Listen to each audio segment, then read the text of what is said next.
अस्सलामुअलैकुम सब देखने वालों, अल्लाह आपको अच्छा और खुश रखे। आपसे मेरी एक दरख्वास्त है कि आप सब दुआ कीजिए। अपने कोकन को अपनी दुआ की बहुत ज़रूरत है। आज 3 दिन से कोकन बहुत तकलीफ में है। अल्लाह से दुआ कीजिए और दुआ को आमीन कीजिए। अल्लाह हर आमीन को कबूल करेंगे इंशाअल्लाह। या अल्लाह इस बरसात को हर हर शहर के लिए रहमत वाली बरसात बना। या अल्लाह जान व माल की हिफाजत फरमा। जो तकलीफ में उनकी तकलीफों को खत्म कर, हर इंसान को पुरसुकून रख और हर घर को आबाद कर मेरे मौला। या अल्लाह तू रहम फरमा, हम सबों की गुनाह खताओं को माफ कर और दुनिया को पहले से भी पुरसुकून बना। ऐ रब्बुल करीम, तू रहमतों वाला हस्तूजी से हम उम्मीद लगाए बैठे। या अल्लाह कोकन को फिर से आबाद कर। अभी मुझे सुबह के नमाज से पहले मालूमात मिली कि थोड़ा पानी कम हुआ है। या अल्लाह तू हमारी हर दुआ को कबूल कर, इस दुआ को भी कबूल कर और जानी व माली नुकसानों से कोकन को बचा, हर इंसान को बचा। आमीन या रब्बुल आलमीन। अल्लाह सबको आबाद करे और सबको खुश रखे। आज मैं बना रही हूँ सादा मसूर पुलाव, क्योंकि 2 दिन से हेवी खाने हैं तो आज सादा बना रही हूँ। जिसको लगने वाली चीजें मैं आपको बता रही हूँ। ये आधा किलो चावल है, 2 बड़े बड़े आलू है, यानी आलू है 300 ग्राम। ये टमाटर है 2 दरमियानी साइज के। ये 2 प्याज है दरमियानी साइज के। ये मसूर है अक्खे, जिसको मैंने 2 घंटे भिगा के रखी हूँ और अभी धो के ले ली। ये 1/4 किलो है मसूर, आधा किलो चावल के लिए। और ये दही है। दही अगर आपके पास ना हो तो आप चाट मसाला थोड़ा सा डालो, नहीं तो सिरका थोड़ा सा डालो, चलता है। आज मैं एकदम सिंपल सादा पुलाव बना रही हूँ।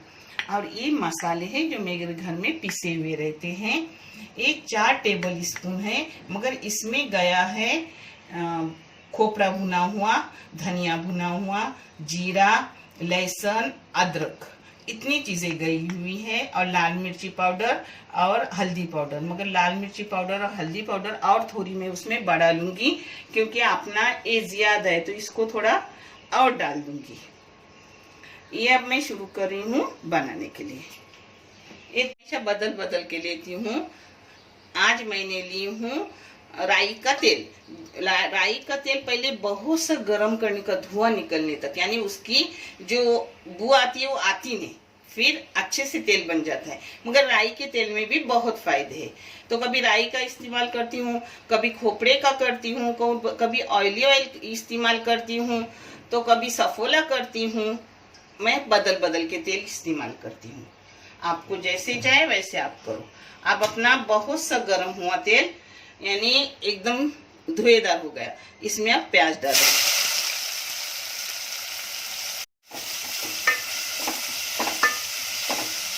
अब इसमें नमक डाल रही हूँ हस्बे जायका।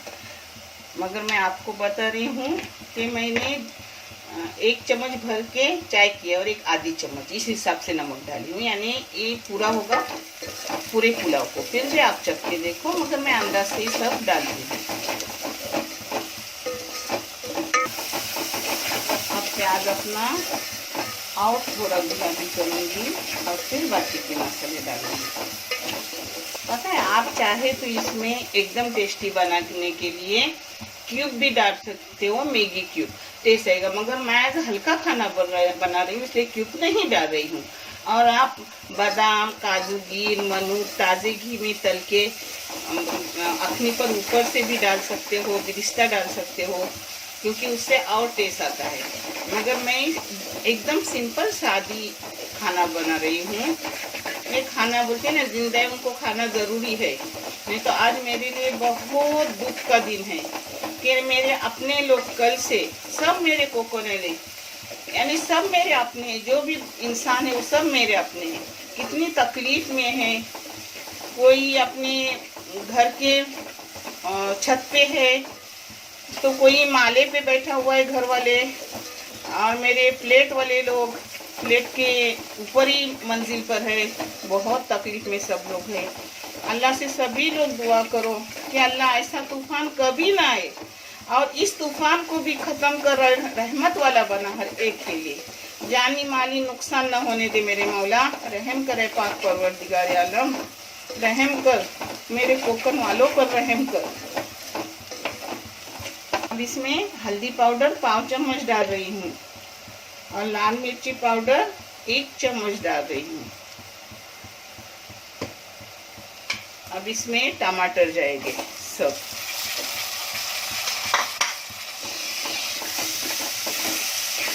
अब इसमें अपने जो पिसे हुए मसाले वो सब डाल रही हूँ। हाँ,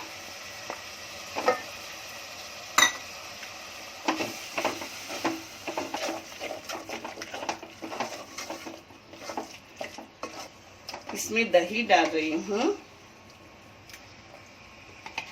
4 टेबल स्पून। अगर दही ना हो तो मैंने आपको बताई हूँ, फिर भी अच्छे से बनता है। इन मसालों को अच्छे से भूनने का, भूनने से हर चीज में टेस्ट आता है। इसमें मैंने करी पत्ता, पुदीना और कोतंबीर जो पहले से मेरी फ्रिज में काटी हुई थी ईद के दिन की, थोड़ी रंग बदला हुआ था वो उसमें डाल दी। आपको दिखाना भूल गई क्योंकि भूनते भूनते डाली ना, पहले बहुत सारा भूनी और फिर थोड़ा सा इसमें पानी डाली। हाँ, अब सब चीज़ें डालूंगी और उसके साथ पानी लगने वाला डालूंगी। पानी का नाप मैंने आपको कितने बार दी हूँ और आपको खुद को भी बहुत अच्छे तरीके से आता होगा। इसमें जाएंगे अपने आलू।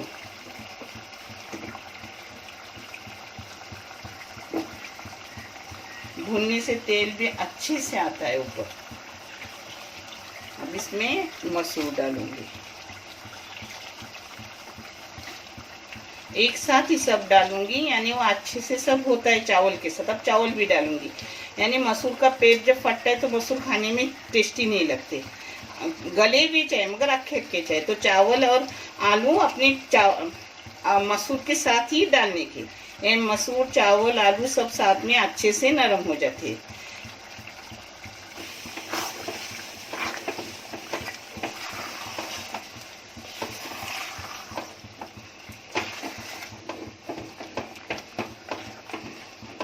चावल डाल रही हूँ, शायद तो थोड़ा छोटा पड़ेगा मगर मैं चला लूंगी। वैसे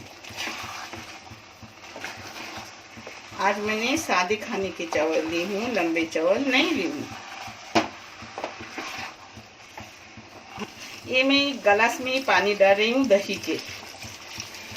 मेरा ऐसा नहीं कि मैं गरम वगैरह पानी कुछ नहीं लेती, मुझे पहले से आदत है अफरा तफरी में काम करने का जल्दी जल्दी, और माशाल्लाह अल्लाह की शान है कि सब कुछ अच्छा बनता है।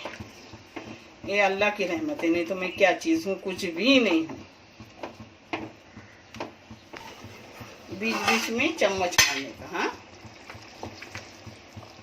यानी नीचे लगता नहीं। अखनी कभी भी जल्दी नीचे लगती है। इसको कोकनी में अखनी बोलते हैं और बम्बई में मसूर पुलाव बोलते हैं। ये मैं हरे मसाले का भी बनाती हूँ, वो भी एक बार इंशाल्लाह आपको बना के दिखाऊंगी। फिर आराम से अच्छे से बनाऊंगी, उसमें सब डालूंगी जो मैंने आपको अभी बताई थी वो इंशाल्लाह। और मसूर तो कितने फ़ायदे के वो आपको पता है। मसूर दाल भी, अक्खे मसूर भी बहुत फ़ायदे की चीज़ है। इसी मोड़ पर मैं उसको दम पे दे रही हूँ, यानी एक कनी है वो चावल अपने दम में हो जाएगी।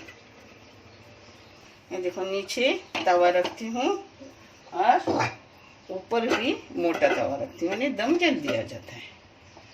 आप जैसी भी चाहो, आपका भी अच्छा होता होगा वैसे ही करो। हाँ, तवा गर्म होने तक मैंने फास्ट गैस 2 मिनट के लिए की हूँ और फिर धीमी गैस पर 3 मिनट रखूंगी और फिर आग बंद करके 5 मिनट रखूंगी और फिर आपको परोस के दिखाऊंगी। अब इसको बंद करके भी रखी थी। अब देखिए माशाल्लाह अच्छे से अपना दम आ गया, अल्हम्दुलिल्लाह। ये देखो अच्छे से हो गया। मैं देखो आलू भी अपना अच्छे से गल गया। और मसूर भी अच्छे से हुआ, यानी मसूर का पेट भी फटा नहीं। पेट फटा हुआ मसूर अच्छा नहीं लगता। देखे, तो देखिए आलू भी अच्छे से हो गया। अपनी अखनी अच्छे से मसूर भी नरम हुए हैं, मगर पेट फटा नहीं, अखे के अखे। ये ऐसी अखनी खाने में टेस्टी लगती है। और आलू भी नरम हो गए हैं, चावल भी नरम हुए हैं और अच्छे से छोटे छोटे हैं। आप भी करो, आपको कैसे लगते वो बताओ। और कोकन के लिए ज़रूर दुआ करो। अपना कोकन बहुत तकलीफ़ में है। अल्लाह कोकन को राहत व सुकून अता कर परवरदिगार, और इस बारिश को रहमत वाली बारिश बना और हर घर को आबाद कर। आमीन या रब्बुल आलमीन। देखने के लिए बहुत सारा जज़ाए खैर। अल्लाह हाफिज़।